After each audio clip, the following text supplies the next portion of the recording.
Welcome to Measuring Success Right, the official student-led podcast of the Marriott Student Review, where we connect the leaders of tomorrow with the issues of today.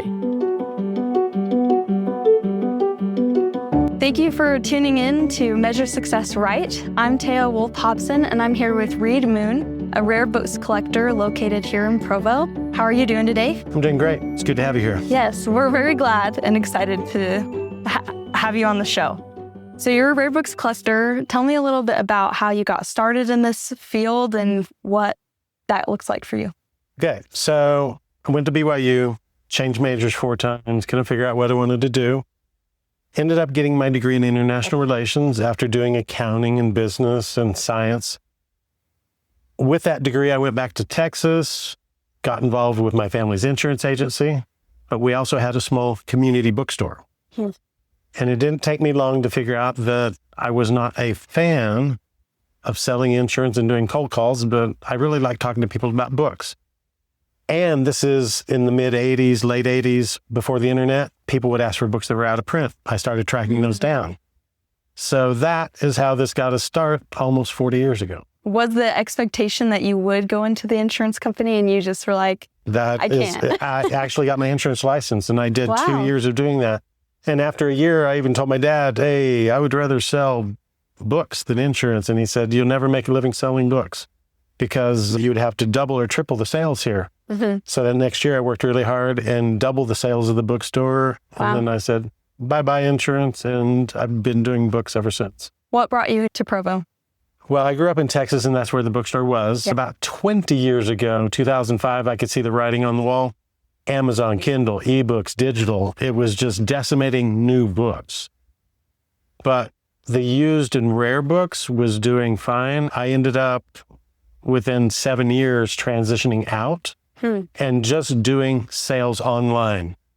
That meant I would travel around showing books, delivering. I found myself passing through Utah twice a month at least. And as I looked at all the travel, I said, wow, if I'm based in Utah, it would probably make more sense. So 10 years ago, we moved here to Utah. So with that transition from family and moving here to Provo and everything, was it expensive to get started on your own? Well, so I had inventory in the bookstore and I sold the bookstore for just its inventory because nobody wanted a bookstore. So I just sold the inventory and I got a little bit of seed money from half of the inventory.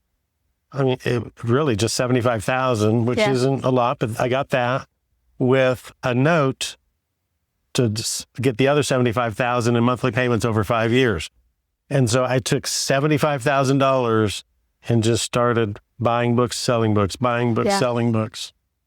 Wow. And 90% of what is in the store has been acquired in the past 10 years. Wow. So it really got started here in Provo. I mean, it was already doing well, but it's taken on a whole new look. When I first came here, I sublet a place next door and built this small English bookshop. And people really loved the feel. It was 12 feet by 18 feet. And it looked like you were in England. And there was so much positive feedback that I said, when the space next door opened up, I said, let's create a whole store, 2,500 square feet, to create a small English village feel with different themed bookshops. And so 7 years ago, we did that. So we've been in this location 7 years. Wow. So with the books and stuff, and obviously you mentioned the growth of Kindle and ebooks and everything, and also people are just not reading as much. How do you feel about the current culture of reading? When everything was going digital for a while, everybody thought that's the end of reading books. People would just listen. And I know even in my own family, my wife is a huge fan of listening to books and listens hours a day. I realized, okay, if the wife of somebody who sells books is going to be listening, a lot of other people are too. Yes. I have found there's been a resurgence in people wanting hard copies of books. It's entering a whole new phase where people like hard copies of books.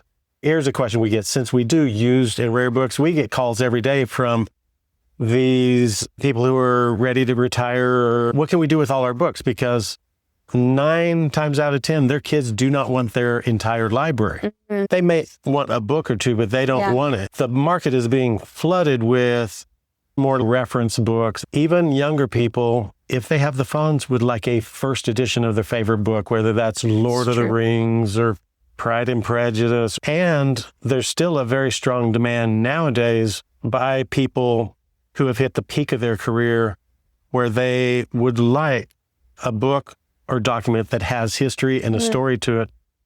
They no longer need another boat, another car, but they would like a proper library that is well-rounded. That's what I help people attain. So what's something that you've sold that you wish that you hadn't sold? Well, being here in Utah, I did have a very important document, the original copy of Section 11 of the Doctrine and Covenants in Hiram Smith's own hand. A great and marvelous work is about to come forth. I had the original for about 5 years, but some generous donor wanted to buy that and donate it to the church. That would still be fun to have, but I had it for 5 years. It's always a 2-word answer why I sell something, because I would prefer to keep everything. But the 2-word answer why I sell something is 8 kids. Children.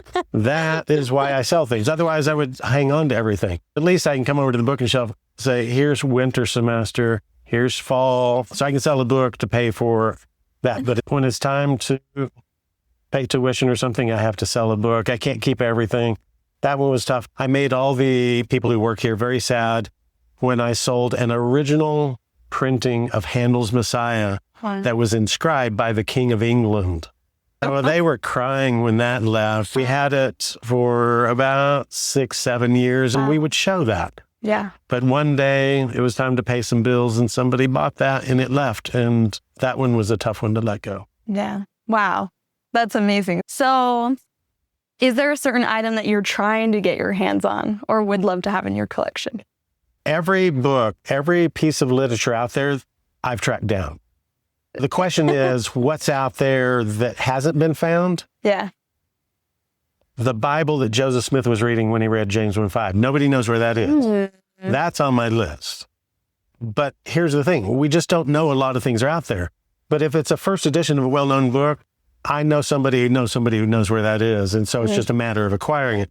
The question is, what is out there?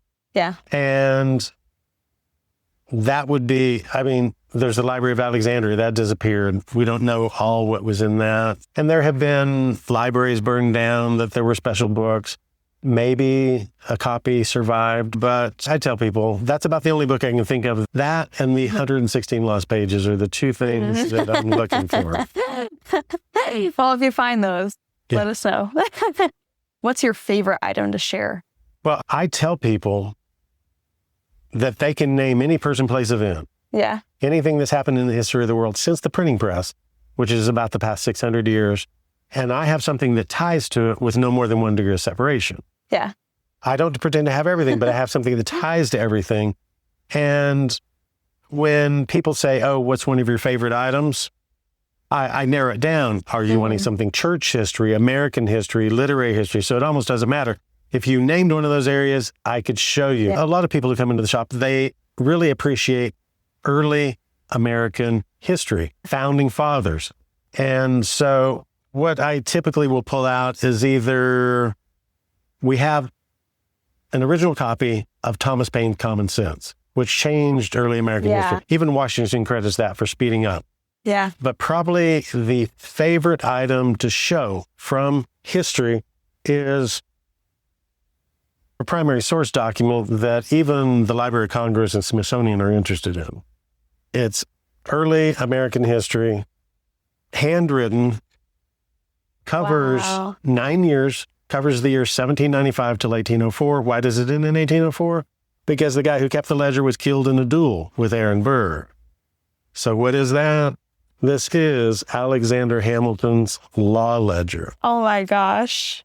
There's That's one, amazing. only one, and it's in Provo, Utah. Wow, that's beautiful. Aaron Burr is co-counsel to Alexander Hamilton, the guy who will kill him. This is what that is right there. Now, it's been digitized. Yeah. And this is always the follow-up. How did you get that? Why isn't that in the museum? It was in the New York Law Institute. It was donated by Alexander Hamilton's children to the New York Law Institute. It was there for 160, 170 years. Wow. But like a lot of independent institutions, they're short on funding. Now, this has been digitized, and it's at Columbia University, which used to be King's College, which is where Alexander Hamilton went to school. So the digital copy's out there, but the hard copy is now, after 160, 70 years in New York, in Utah. Wow. So that is absolutely one of the favorites. That is amazing. That's one of my favorites. Yeah, I mean, how do you beat that? And I always say, of the founding fathers and the people who made it happen, I mean, you have Washington, and we have Washington items. But Alexander Hamilton, in large part due to the play Hamilton, is an absolute fan favorite. Yes. Do you have something from John Adams? It's my mom is obsessed with John Adams. On her behalf. How about I show you the John Adams Family Bible? That would do it. You say, how do we know that? Here it is. This is John Adams' handwriting. He is gifting this to his granddaughter. He is telling her to read this. And this is 1815. This is a gift from John Adams, who will live another 11 years if we go to the genealogies and everything. Right here, she records the death of her honored grandfather, John Adams, departed this life on the 4th of July, 1826, in Quincy, Massachusetts, at the age of 90. Okay. You think that? Yes. And people are going to think that was an absolute plan, but there it is. No, that is amazing. My mom's obsessed with books, which is partly how I found out about you and got this together. So I know a lot of the books that you sell in the bookstore go to nonprofits that you work with. Can you tell me about any of those projects or how that even got started?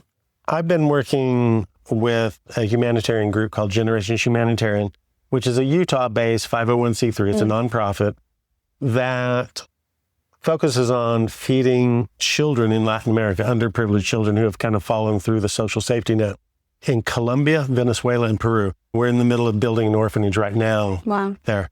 And we are the primary donor. And so we donate about half of all of our profits to feed children. For most people, that's living the dream. Traveling the world, tracking down rare books, documents, artifacts, selling off some books, but also doing some good in the world. And I went on a Spanish-speaking mission, so when I go to South America, I can communicate just fine. The big project is we are building an orphanage outside of Cusco on the road to Machu Picchu. It would be a model orphanage, self-sustaining with hydroponic greenhouses. It will teach the children a skill that will break the cycle of poverty. We have a lot of people that would like to come into the back room and hear me tell stories about these books. We do that multiple times a month. In fact, 1 or 2 hours doesn't go by that's a phone call that comes in daily. When is the next show and tell? Well, we donate 100% of the proceeds to Generations Humanitarian. Last year, we had over 4,000 people come into the back room for a backroom show and tell. It's very rewarding to see that young people are benefiting. It's changing their lives. And we'll continue to do that. It's an amazing mission. Yes. So do you have a secret passage back here? Behind the camera. Wait, really? Pull out the black book that says, push. Keep going. That is a secret room. Oh, thank you. It is filled with really cool books, and it's a cooler temperature. It's a perfect place for storing. And it's also kind of tucked away. Yeah. Okay. Thank you. Because I was writing out my questions and I was like, he's a book collector. He's got to have something. So, okay. That answers that question. Thank you. Okay. Is there an interesting item or book that people don't ask, so you don't get to pull out? Well, we have 1,000 items in this back room. Yeah. And any given show and tell, you're limited to 20 to 30.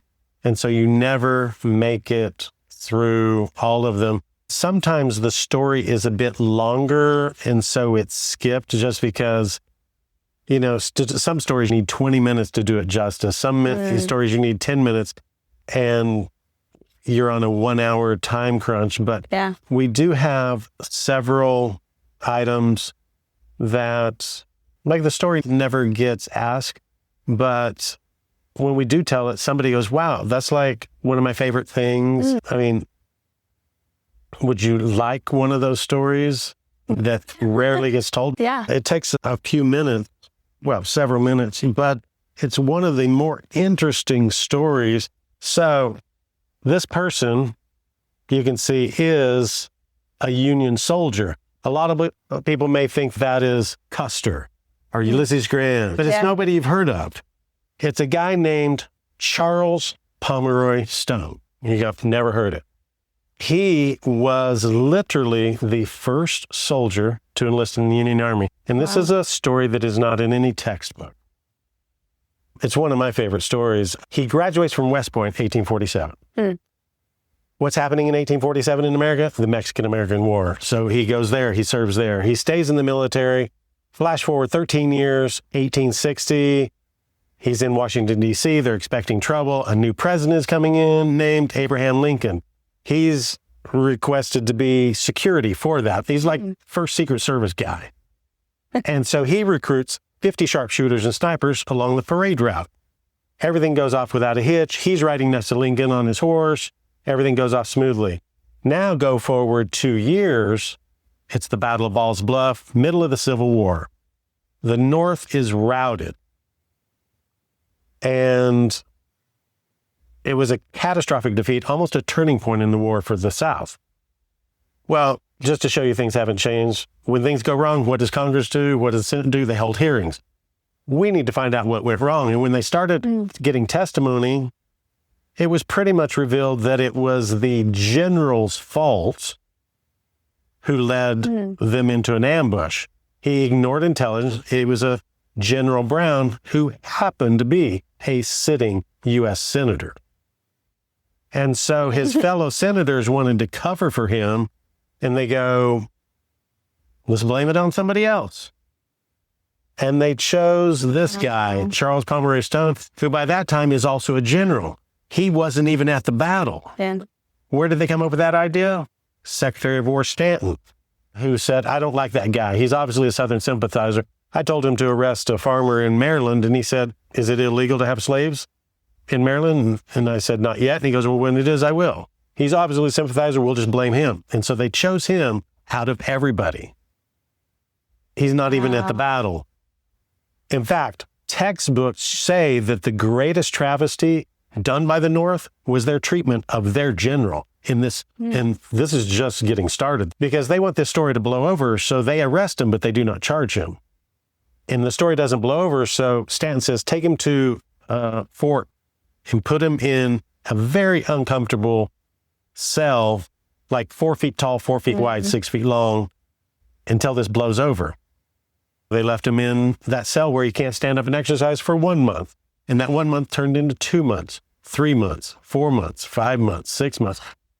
Word gets back that something's not right. And so Congress gets a law passed that said, if any military personnel are being held and they've been held for more than 30 days and not charged, they need to be released. That goes across Lincoln's desk. Lincoln recognized that was his guy. He said, yeah, let him go. Who has to enforce that? Stanton. Stanton took another month before he's let out. No apology, no anything. What does he do? He goes back on his own, talks to the generals. They want him to work with them. Who has to approve him going back to work? The guy who imprisoned him in the first place, Stanton. Stanton said, hey, he's been out of service for 7 months. He's not qualified. Stanton made his life miserable. And this boiled over into his family life. And the stress was so great that his wife died, leaving him with a 6-7-year-old daughter. And that was almost all he could take because now he's a widower. His wife is dead. He can't do it. So he resigns. And Stanton says, that's what I've been waiting for. Good luck getting a job if nobody, will hire you because they think you're a traitor. Yeah. A visiting dignitary from Egypt was lamenting the fact that I would like somebody to train our military and everything. And one of the generals said, wait, I know a friend of mine would be perfect. And he, through no fault of his own political intrigue, is available. Wow. So what does he do? He takes his daughter and goes to Egypt for the next 13 years. Wow. He's a civil engineer. What does he do? Maps out Egypt. accurately for the first time. Wow. Gets the military up to speed, like in 18 months, begins work on a project that will become the Suez Canal. They pay him very well. He works there for 13 years. He never needs to work again. His daughter's now in her 20s. It's time to go home. Yeah. So he goes back to America. He is not back in New York more than a few weeks when who comes knocking on his door? U.S. government. Last interchange wasn't so good. Yeah. And he says, what can I help you with? And they said, your name keeps coming up as the person most qualified for this job. And he goes, oh, what job would that be? Yeah. I told this to my daughter's 6th grade class. And I said, what would you do? You got the U.S. government coming to you that imprisoned you, never apologized, you had to leave the country, your wife died. What would you say? It was a resounding chorus of no way from all the 12-year-olds, which is what I'm sure I would have said.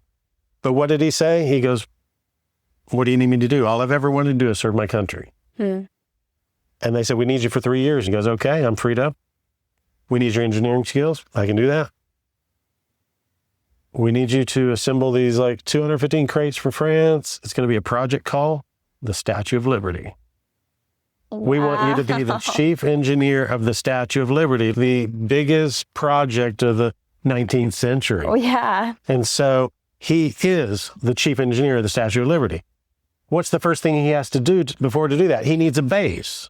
He uses his engineering skills to determine he needs 8,000 cubic yards of stone for the base of the Statue of Liberty. Now, you can Google that. You won't find it. The only way you will know that is if you have found the original purchase order ordering 8,000 cubic yards of stone for the base of the Statue of Liberty, right there.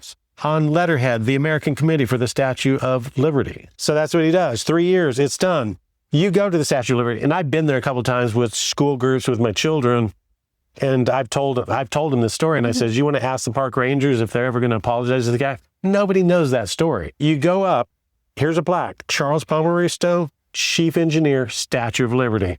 Civil War veteran. We screwed him over, imprisoned him falsely, but that's all it is. Yeah. Now, I think personally that would make a great movie. Yeah. You follow that through. Overcoming everything. Wow. That would be a really powerful movie. Yes. The amount of overcoming, and now his name is on a plaque.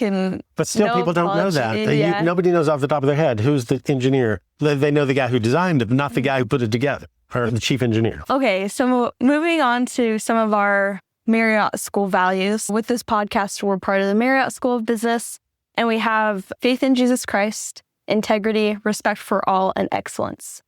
So between those values, is there one in particular that you've seen over the course of your career and life that maybe you could speak to? Well, to various degrees, all of them. I mean, when you're in this type of business, there's a lot of trust put in you. You have to be completely honest in what you do and what you're representing, because reputation is everything. You have a choice to be honest or not. And I remember back in 2012, it was when Romney was running for president, Memorial Day weekend, a first edition Book of Mormon was stolen, and it made national news, and then it made international news. Mm-hmm. Well, what people didn't know is the person who stole it actually took the title page out. But that person had contacted me 6 months earlier saying, 6 months, this was in the planning to steal this book. Do you buy title pages? Now, it would shock a lot of people, but a title page today from a first edition Book of Mormon is worth $50,000. Wow. Just one single page. It's the character of the book. Yeah. Back then it was worth about half that, but he planned to steal that and then sell it. Yeah. He started in January, and it's going to be stolen Memorial Day. Memorial Day comes up. He even calls me. Did you hear about that Book of Mormon stolen? He said, I want to sell this to you. And I go, well, you've been saying this for 5 months, but I just bought something, and so I don't have the funds. Just talk to anybody else. Well, I've been dealing with you. And I said, okay, well, I'll take it on consignment or whatever. And so I'll give you a down payment. And so I did. Well, that story kept getting bigger and bigger. Mm-hmm. It was stolen in Mesa, Arizona, and everybody knew that story. And I just started watching all the stories. And on that was Monday. On Sunday, the Washington Post did a big story talking about the theft of this book because it was ticking all the boxes. You have Romney running, so anything to do with Mormons was big. Yeah. You had 90-year-old widow it's stolen from, and you have a $100,000 price tag. So $100,000 book stolen from a 90-year-old, and it was the Book of Mormon. This made international news. Everybody's going crazy. But they had the story, and the first thing I noticed is this woman allowed people to take pictures, so it was a very well-documented book. And one thing people don't know is the title page for every first edition Book of Mormon is different. It varies slightly. The way it was bound, there are different creases in it.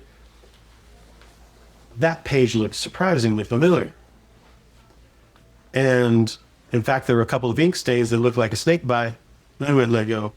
That looks like the same page. And so I inquired with other people, and they said, yeah, it is. And so I called up this woman, Helen. I said, tell me, I think I just acquired your title page. And she said, from who? And I said, well, what name comes to mind? And she named a person that had already been interviewed but dismissed. And then, long story short, they notify a couple of detectives. Now, this is not a murder trial, but they flew detectives from Arizona to Dallas to do a big sting and have me call her and everything. And they told me, the detectives, that this was dead. Now, here's the thing. I knew, rarely do you ever get paid back if somebody, because I paid $7,500 as a down payment. I said, I'm out $7,500, you know. Yeah. So I have the choice to be out $7,500 and nobody will know anything, or go ahead and notify, knowing, well, yeah, so they absolutely took it back because it was stolen property. Yeah. The person was caught and they were sent to prison. And it was just like, okay. Then they noted, well, then they said, we couldn't have caught him without your help. And I go, okay, that's good. So we're going to get a press conference. I said, you know, I would really rather remain anonymous, you know, because I saw what happened with the Mormon forgery murders 40 years ago with Mark Hoffman. I said, and I'd never met the person. So I said, no, I don't want to get involved.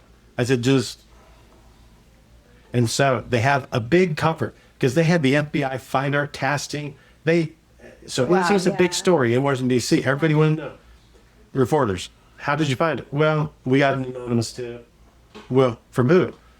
Well, from somebody who wishes to remain anonymous. Well, what about him? Well, he's from Texas, deals in Mormon books, but wishes to remain anonymous. It was like, Google that. I'm the only person who pops up. So my telephone starts ringing, and then they're like, are you the person? Yeah, you're the person. And so I was like, oh, great, you know, but whatever. So he's put in prison. After about a year, they notified me, we're going to release him. I go, oh, good grief. You know? But a month later, I got a $25 check because part of his release was restitution. Oh. Okay. Yeah. Another $25 check, and I go, okay, I'll get paid off in the next 5 years, you know, at this pace. But it just, you know, kind of steadied. And then all of a sudden, within about a year, they got bigger and bigger, and I was paid off. And it was like, wow, that was surprising. But the irony is, a lot of people saw that and they go, oh, that guy was honest in dealing with him. I'm going to buy a copy from him. And so in the end, I got a bunch of new customers who wanted a first edition copy of the Book of Mormon. And so, yeah. So it works out to just be just be honest. Just be honest. Even though it took a lot of... Well, it took a little while, and yeah. That's awesome. But I can also sleep at night with a clean conscience. So what does success mean to you? Well, success is making the world a better place, leaving it a better place. And I think even trying to be impartial, I think we're doing that because we're using our resources to fund a charity. But not only that, younger people today, especially, are consuming most of their media on their social media is where they're taught. Yeah. And I now have over 3.5 million followers on TikTok and Instagram. And I unfortunately don't have time to read all of them, but occasionally I read them and they say, you're the dad I wish I had. You're the grandfather I wish I had. You tell these stories. I've decided to go back to school. I've decided to start reading again and picking up books. So even on social media, people you never meet, you're changing their lives. And able to raise 8 kids, able to help besides the charity, other organizations. And I think, in the end, with a clean conscience, I'll be able to say, I was a good steward with what I had and made the world of my way a better place. Yeah. All right. Thank you. And thank you all for listening to today's episode of Measuring Success Right.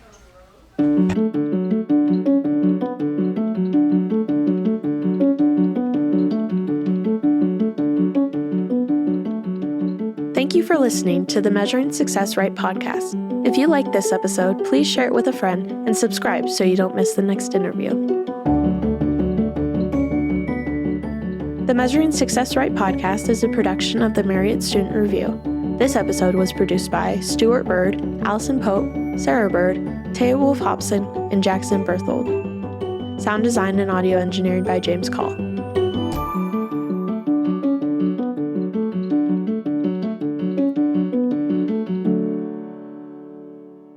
The views and opinions expressed in this podcast do not reflect the official views or opinions of Brigham Young University or The Church of Jesus Christ of Latter-day Saints.